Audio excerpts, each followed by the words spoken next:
Zamonaviy globallashuv jarayonida jamiyatda fuqarolarning odob, axloqi va ma'naviy fazilatlari masalasi tobora dolzarb ahamiyat kasb etmoqda. Axborot texnologiyalari va ijtimoiy tarmoqlarning jadal rivojlanishi, turli madaniyatlarning o'zaro ta'siri natijasida dunyoda an'anaviy qadriyatlar turli o'zgarishlarga duch kelmoqda. Bugungi kunda ayrim yoshlar orasida milliy qadriyatlardan uzoqlashish, virtual olamga haddan ziyod berilish, urf-odatlar va axloqiy me'yorlarga zid xatti-harakatlar sodir etish kabi salbiy holatlar kuzatilmoqda. Adolat sotsial-demokratik partiyasi tashabbusi bilan o'tkazilgan munozara sessiyasida mazkur dolzarb masalalar atroflicha muhokama qilindi. Tadbirda Qonunchilik palatasi deputatlari, ziyolilar, ma'naviyat va ma'rifat sohasi olimlari, huquq-tartibot idoralari vakillari, pedagoglar hamda yoshlar ishtirok etdi. Munozarada jamiyatda yuksak ma'naviy, axloqiy fazilatlarni saqlab qolish, yoshlarni milliy qadriyatlar ruhida tarbiyalash, ularda sog'lom dunyoqarash va mustahkam hayotiy pozitsiyani shakllantirish masalalari ko'rib chiqildi. Xorijiy mamlakatlarda ayrim hamyurtlarimiz ishtirokida sodir etilayotgan nojo'ya xatti-harakatlar bahs-munozaralar markazida bo'ldi. Bizda odamlarimiz chet elga chiqqanda go'yoki erkinlik, mutlaqo erkinlikka tushib qolishadi. Mahallasidan chiqib ketishadi, uydan, odatiy atmosferadan chiqib ketishadi. Ular o'ylashi mumkinki, chet elda xohlagan ishini qilishi mumkin. O'zbekiston ichida biladi, qarindoshi bor, ota-onasi bor, mahalla bor. Bizning eng katta xatoyimiz, bizni chiqqanda Rossiyaga bo'ladi, boshqaga boradimi, bizda o'zimiz noto'g'ri tutishni boshlaymiz. Bu yerga chiqqandan keyin hamma institutlar, boshqalar tarbiya unutiladi. Bo'lgan voqeada, masalan, xafa bo'lishmasin, bolalarni o'zidan ko'ra ota-onasini ayblayman. Chunki bu ota-onani aybi. Bolani Dubayda o'zini shunaqa tutishi, boshqa bolani men ko'rdinglarmi, xuddi ibtidoiy hayvonlarga o'xshab, ibtidoiy odam deb pichoq bilan quvib yuribdi. Bu yaxshi emas. Shuning uchun men o'ylayman, muammo juda aktual. Men yana bir narsa aytmoqchiman, Adolat partiyasiga katta rahmat aytmoqchiman. Men yaqinda shu bo'yicha Varshovadan chaqiriq qildim, teyida bitta odam yozibdi, endi aytmayman kimligini. Maktab qayoqqa qarayapti? Muallim qayoqqa qarayapti? Kechirasiz. Maktabning vazifasi o'qitish. Maktabning vazifasi dars berish, bilim berish. Ota-ona nimaga qarayapti? Biz qaraganda ertaga maktabda o'qituvchimizni boqmaymiz, ota-onamizni boqamiz. Yo yaxshiga olib kelamiz, yo la'nat olib kelamiz. Shu johillikka kelib chiqishida bu jismoniy kuchni ko'rsatish. Madaniyatni o'ylaylik. Bola 5 ta tug'ilyapti-da masalan. Va u bolaga hech kim tarbiya bermayapti. Maktabga qo'yib qo'yilyapti. Universitetga kelsa To'lqin aka bilan men tarbiyalashim kerak. Ular aytadi, "Boy, men bola, lekin bolasini keldi, men aytaman, daftarini ko'rdim ota-ona. Yo'q, men talabalarim kiradi. Ota-onam bilan hech kunda bir gaplashasan. Bir haftada bir nima dars qilding? Qaysi fandan olding? Xabari bormi? Yo'q. Kechqurun pizza tarqatadi, kunduzi uxlab yotadi. Otaga xabari bormi? Yo'q, xabari yo'q. U o'ylaydiki, rektor Qudratxo'ja meni bolamga qarashga kerak deb. Bir ikkita keyslarni ko'rdik. Lekin Xudoga shukr, 38 millionlik O'zbekiston uchun bu donabay holat. Shuning uchun biz ham bular zayd keltirdikki, bu bizning umumiy madaniyatimizga to'g'ri kelmaydi.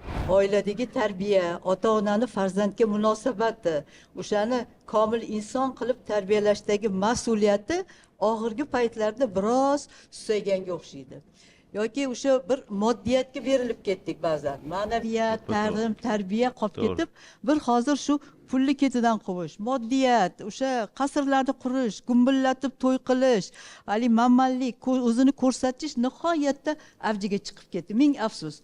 Albatta bu narsalar mayda-chuyda narsalar, lekin bizni o'sha nufuzimizga, davlatning nufuziga, ma'naviyatimizga, ma'rifatimizga qandaydir darajada bir zarba beradigan holatlar. Shuning uchun bunday bo'lmasligi uchun hammamiz birlashib, birgalikda harakat qilishimiz kerak deb o'ylayman. Bu bizni o'sha ma'naviyatimizni, axloqimizni, qadriyatimizni, bizning millatimizning shunday bir fazilatlari borki, hatto boshqa millatlarning tiliga hatto tarjima ham qilinmaydi.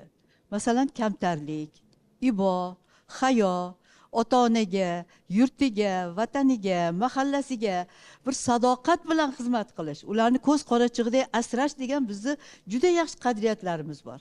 Lekin mana shu qadriyatlarni oxirgi paytda biroz susayganini mana shu bir kurtaklari deb bilaman. O'sha Dubayda bo'lgan voqea yoki o'sha Turkiyadagi voqealar va ijtimoiy tarmoqlardagi voqealar.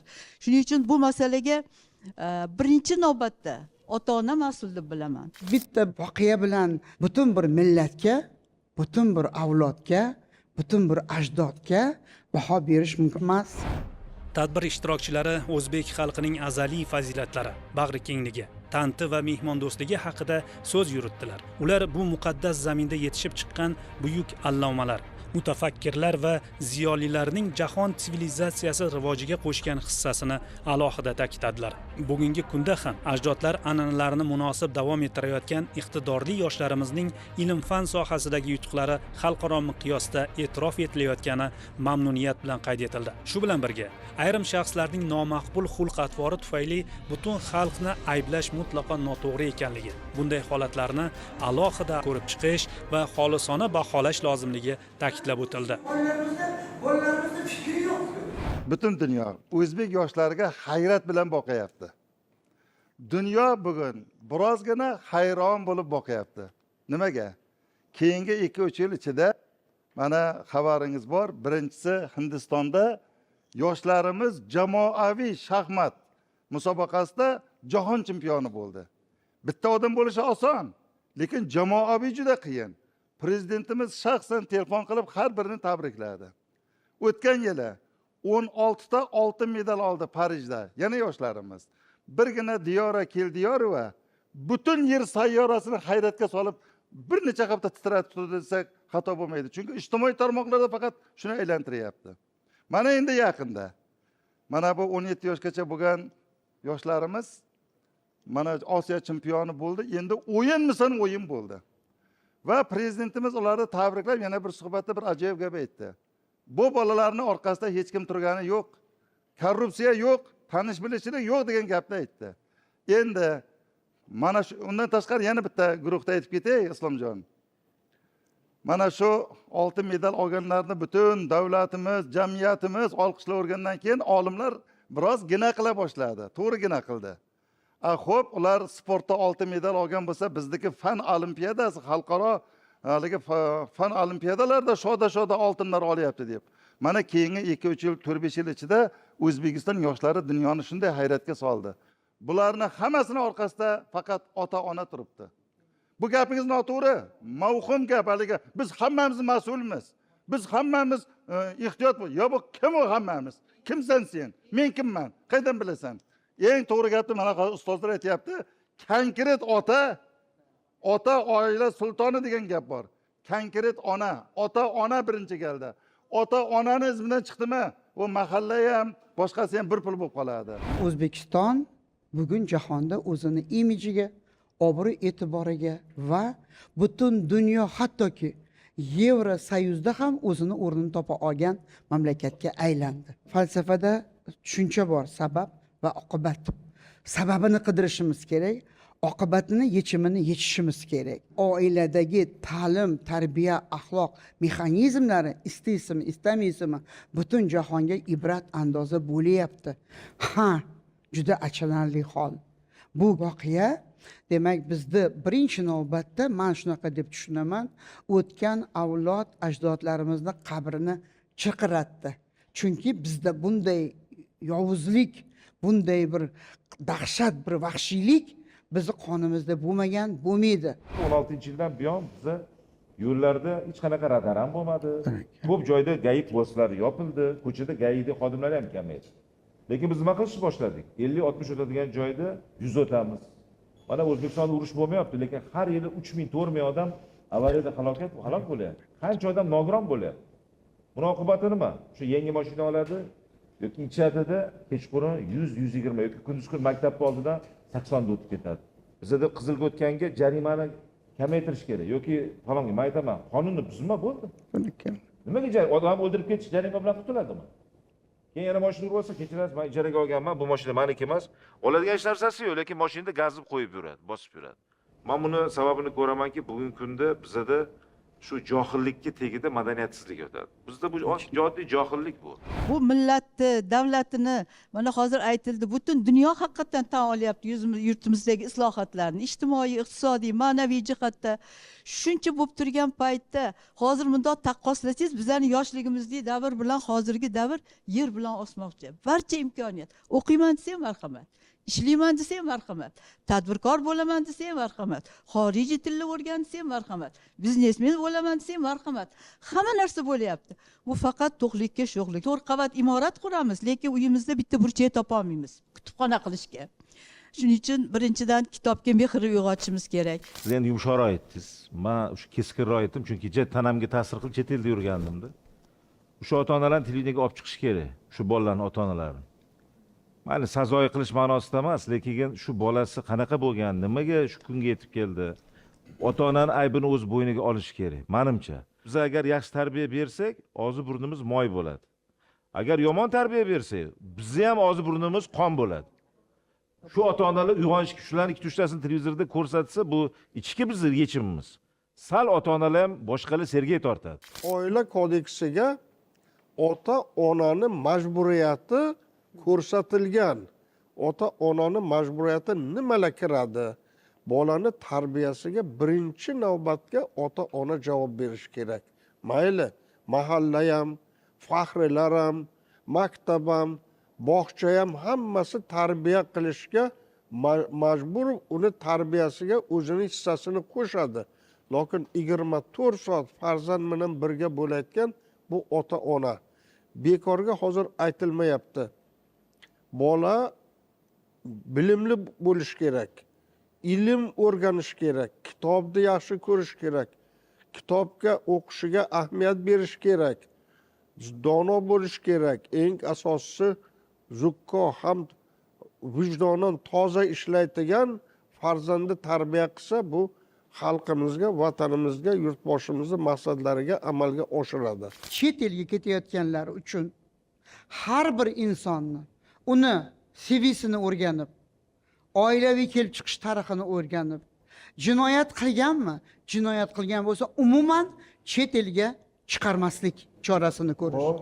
Men o'ylaymanki, bugun agar voyaga yetmagan qizlarimiz, o'g'illarimizni ham voyaga yetmagan chet elga olib ketib, o'ta darbadar qilishga ham O'zbekistonning ichki konstitutsion qonunlari chora qo'yib, deklaratsion qo'l qo'yib chiqish mumkin emas degan choralarni qo'yish kerak.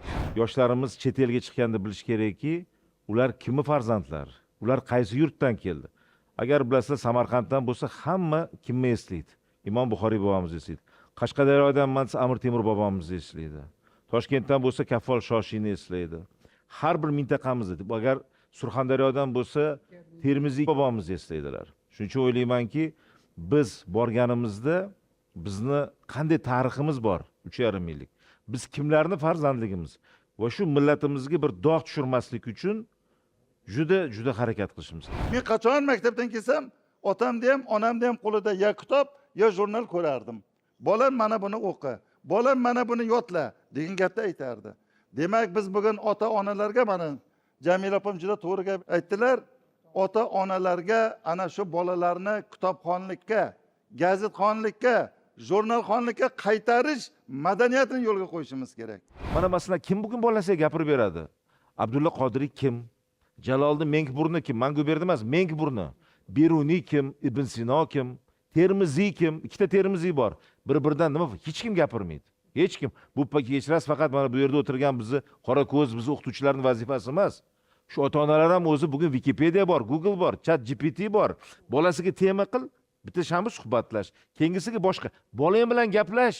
Xulosa qilib aytganda, har bir xorijga chiqayotgan vatandoshimizni avvalo o'zbek mentalitetini, o'zbek xalqiga bo'lgan hurmatini saqlagan holda o'sha manzilda ham hech qanaqangi qonun buzilishsiz, ya'ni o'z yurtida, o'z vatanida, o'z uyida yurgandek yurishini ta'minlash uchun bir targ'ibot tadbirlarini ko'paytirishimiz lozim deb hisoblayman.